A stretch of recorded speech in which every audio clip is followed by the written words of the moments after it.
श्रीमद् भागवत गीता की बातों को अपनाने से जीवन सुधरने लगता है। इसका अनुसरण करने से व्यक्ति के अंदर से ईर्ष्या की भावना खत्म होती है।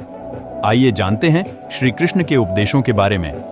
अगर आप इस चैनल में नए हो तो चैनल को सब्सक्राइब करें और लाइक करें। श्रीमद् भागवत गीता में भगवान कृष्ण के उपदेशों का वर्णन है। गीता के ये उपदेश श्री कृष्ण ने महाभारत युद्ध के दौरान अर्जुन को दिए थे। गीता में दिए उपदेश आज भी उतने ही प्रासंगिक हैं और मनुष्य को जीवन जीने की सही राह दिखाते हैं। गीता की बातों को जीवन में अपनाने से व्यक्ति को खूब तरक्की मिलती है। श्रीमद् भागवत गीता की बातों को अपनाने से व्यक्ति को खूब तरक्की मिलती है। श्रीमद् भागवत गीता की बातों को अपनाने से जीवन संवर जाता है। इन बातों का अनुसरण करने से व्यक्ति के अंदर से क्रोध और ईर्ष्या की भावना खत्म होती है। आइए जानते हैं क्या वो चीजें जिसके बारे में श्री कृष्ण ने बताया है। महाभारत के युद्ध में भगवान श्री कृष्ण ने अर्जुन को गीता का उपदेश दिया, जिसके बाद अर्जुन ने महाभारत के युद्ध में लड़ना शुरू किया। भगवत गीता में कही गई बातों को महत्व आज भी उसी प्रकार बना हुआ है जितना कि उस समय युद्ध की भूमि में था। लेकिन क्या आप जानते हैं कि श्री कृष्ण भगवान को भगवत गीता का उपदेश देने की आवश्यकता क्यों पड़ी? महाभारत की रणभूमि में अर्जुन को भगवान श्री कृष्ण द्वारा दिया गया ज्ञान सर्वश्रेष्ठ ज्ञान माना गया है। श्रीमद् भागवत गीता श्री कृष्ण द्वारा बताई गई बहुमूल्य बातों का एक संग्रह है। भारतीय परंपरा में गीता वही स्थान रखती है जो उपनिषद और धर्म सूत्रों का है।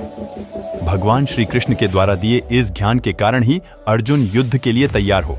गीता की उत्पत्ति कौरव और पांडवों के युद्ध के समय कुरुक्षेत्र में मानी जाती है। भगवान श्री कृष्ण अर्जुन के रथ के सारथी बने थे। जब युद्ध भूमि में अर्जुन ने देखा कि विपक्ष में उन्हीं का परिवार खड़ा है, जिसके कारण वह परिवार के मोह से घिर गए, तब अर्जुन ने भगवान श्री कृष्ण से कहा कि यह तो अधर्म है, अपने ही परिवार के साथ राज्य के लिए कैसे लड़ सकता हूं? अर्जुन ने कहा कि हे माधव, अपने ही परिवार के विरुद्ध मैं खड़ा नहीं हो सकता। तब श्री कृष्ण ने कुरुक्षेत्र के मैदान में अर्जुन को उपदेश देते हुए कहा कि हे पार्थ, तुम्हें अपने क्षत्रिय धर्म का पालन करना चाहिए और एक क्षत्रिय की भांति अपने अधिकारों के लिए लड़ना चाहिए। गीता के उपदेश द्वारा भगवान ने युद्ध भूमि में अर्जुन के टूटे हुए मनोबल को जोड़ने का भी काम किया, जिसके बाद अर्जुन युद्ध के लिए तैयार हो गए और धर्म की रक्षा के लिए उसने शस्त्र उठाए। कैसे पड़ा गीता नाम? गीता शब्द का अर्थ है गीत और भगवद शब्द का अर्थ है भगवान। श्री कृष्ण ने अपना उपदेश गायन के माध्यम से दिया था, इसलिए इसे गीता कहा जाता है। अक्सर भगवद गीता को भगवान का गीत कहा जाता है।